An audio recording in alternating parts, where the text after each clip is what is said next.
Salutare lume faină! Aici Robert și Iasmina în spatele camerei. Exact.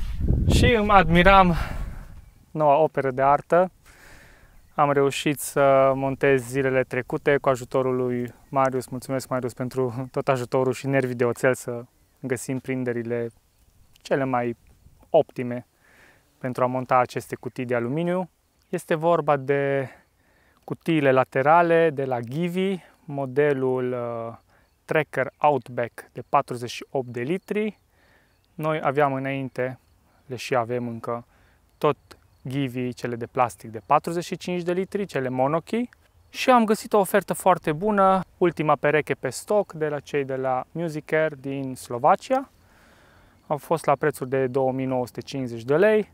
Am zis, le cumpăr și dacă reușesc să le pun pe Transalp și dacă nu, ideea e că probabil peste un an jumate sau când o să reușim să adunăm bani suficient să ne schimbăm motocicleta, orice motor o fi, oricum o să am nevoie de sistemul complet de lăzi și am nevoie de spațiu cât mai mult, cât mai încăpătoare. Așa că acum am făcut set complet de la Givi. În spate avem Givi Tracker Outback de 58 de litri și acum două bucăți identice, ambele de 48 de litri, lateralele.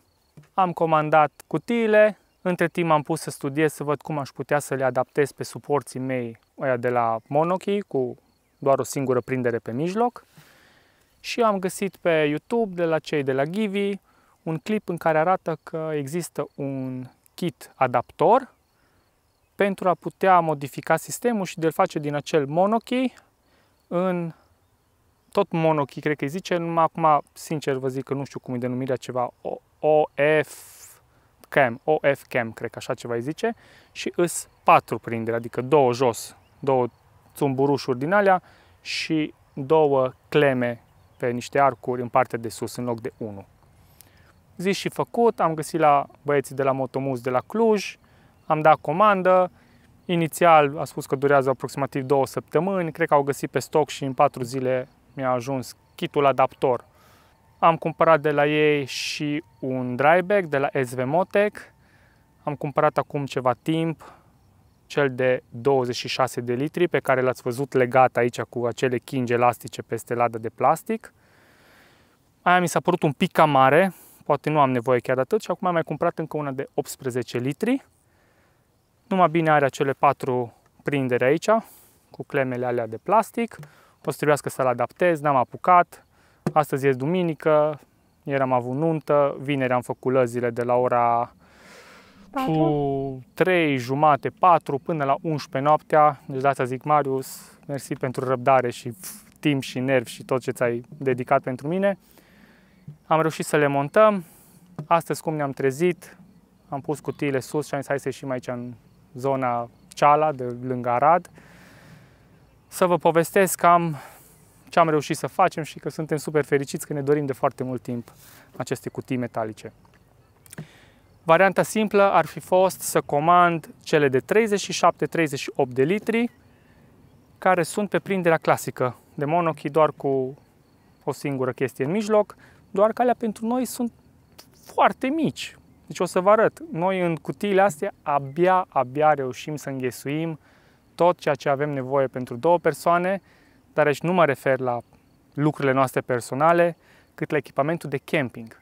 Avem nevoie de cort, 2 saci de dormit care sunt mari, voluminoși, pentru că mai aproximativ o lună și 5 zile și plecăm spre Norvegia, iar acolo să stăm, în principiu 90% din, nu știu cât o să stăm, timpul maxim este de 2 luni, poate o să stăm 2 săptămâni, 3 săptămâni, o lună jumate efectiv în Norvegia și avem nevoie de saci de dormit buni. Oricum noi avem în permanență la noi sistemul ăla de încălzire, acea chestie mică ce o bagi în priză și are o putere, să nu zic chiar consum, putere de 350 de Wh. Deci la campinguri, unde avem acces la curent, nu-i problemă, dar unde să stăm off-camping, în sălbăticie și nu o să avem acces la curent, dacă seara îs 2, 3, 4, 5, 6 grade, nu putem risca să ne fie frig. Bun, revenind la spațiul de stocare, o să o rog pe Iasmina să vină după mine aici ca să vă arăt. Tu poți să vii aici prin față dacă dorești. Știu, în mod normal, aceste cutii se pun invers, adică lada care mi-e aici acum se pune în partea aia, altă normal prinderile astea, deschiderile sunt din spate. Eu vreau să fie din față, că consider că e mai practic și pot să deschid mai ușor aici ca să am spațiu. După cum puteți vedea, aici mi se deschide complet, iar în cealaltă parte îmi agață 1 centimetru. În această ladă o să avem lucrurile personale, laptop, haine, bineînțeles o să avem în acele pungi vidate, deci aici o să fie cam lucrurile personale. Acum ce am făcut? Să nu ies la plimbare cu cutiile goale ca să am un pic de greutate. Am împărțit cutia de camping în două. După cum puteți vedea, ăștia sunt 2 saci de dormit și mă ocupă 3 sferi din spațiu cu cele 2 saltele. Iar aici peste mai urmează partea asta de cort. Da? Aici înăuntru vedeți folia de sub cort, folia de deasupra, bețele, asta e scula de încălzit, am un prelungitor, avem 2 perinițe gonflabile, deci toate lucrurile astea sunt testate deja în cap dincoace. Aici, deasupra vin toate. Trebuie să beau o gură de apă, îs 30 de grade afară, murind de cald. Acum, având în vedere că v-am zis de spațiu, vreau să vă arăt un pic improvizația pe care am făcut-o. Nu știu oare unde suntem mai practici, aici sau dincolo. Hai să încercăm aici să vedem ce se vede, dar o să vă arăt și dincolo. Avem cheia, avem partea de desfăcut, dăm pe deschis, avem aici exact ca la top case, tragem, aici se deschid cele 2 limbuțe, astea 2, îi scoți din cei 2 pini și asta e tot, o să o și pun jos aici. Iar acum, hai te rog în partea asta altă, cred că o să se vadă mai bine.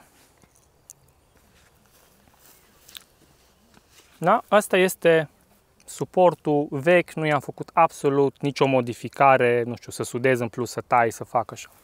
Am schimbat aceste 2 țumburușuri, cum le spun eu, sunt un pic mai bombate decât cele anterioare, ca să prindă mult mai bine.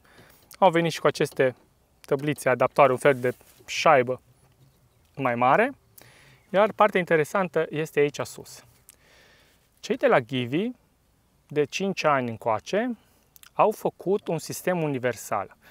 Această ramă nu e mai făcută din țeavă de 16 mm, cum e în cazul meu, ci este una de 18 mm, este puțin mai mare, cam cu atâta, și un pic mai înaltă.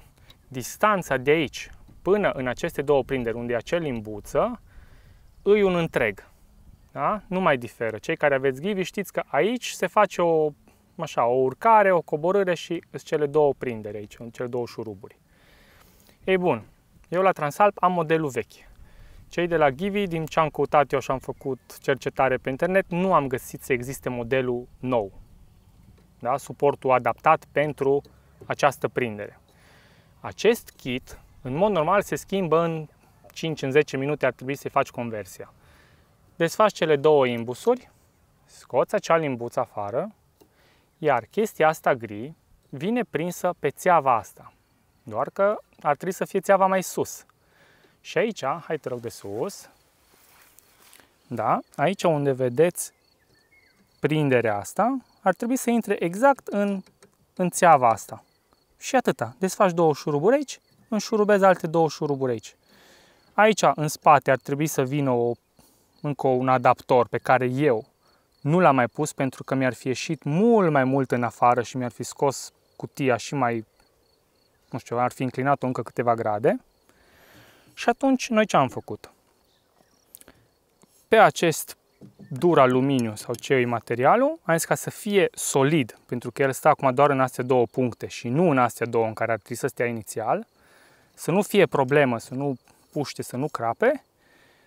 Marius a venit cu ideea să-i dăm o întăritură aici cu un fier din ăsta pătrat. De fapt, e o bucată mai groasă aici, mai mare, mai lată. Sub, în interior, avem o bucată de platbandă și prin bucata asta mare a trecut încă una un pic mai mică, i-a dat niște puncte de sudură, îi prins aici și îi prins aici. Deci ăsta de aici moarte nu are unde să plece, nu are cum să se pună atâta forță încât să se întâmple ceva. Doar că au fost destul de multe calcule de făcut să puște exact lada. O să vă și arăt cât de simplu se pune înapoi. Înapoi în cei doi pini. Da? Stă la loc. Fiind până în capăt. Când am ajuns în capăt, a făcut click. Deci e perfect, uitați aici. E fix, absolut nimic mișcă. Partea faină la cutiile astea e că în momentul în care ești la camping și vrei să-l faci pe post de masă, ai dat aici și îți iasă capacul. Mie momentan îți prins în aceste două gumițe, dar iasă foarte simplu din spate de la astea, numai le prins și le scoți de aici. Poți să o folosești pe post de masă, așa mai departe. L-ai închis. Exact aceeași poveste o avem și dincoace. La fel și top case-ul, da? E aceeași principiu cu sistemul ăsta. Aici avem lucrurile noastre acum tot timpul după mine. Husă, chingi, tot felul de chestii. Exact același principiu. Da?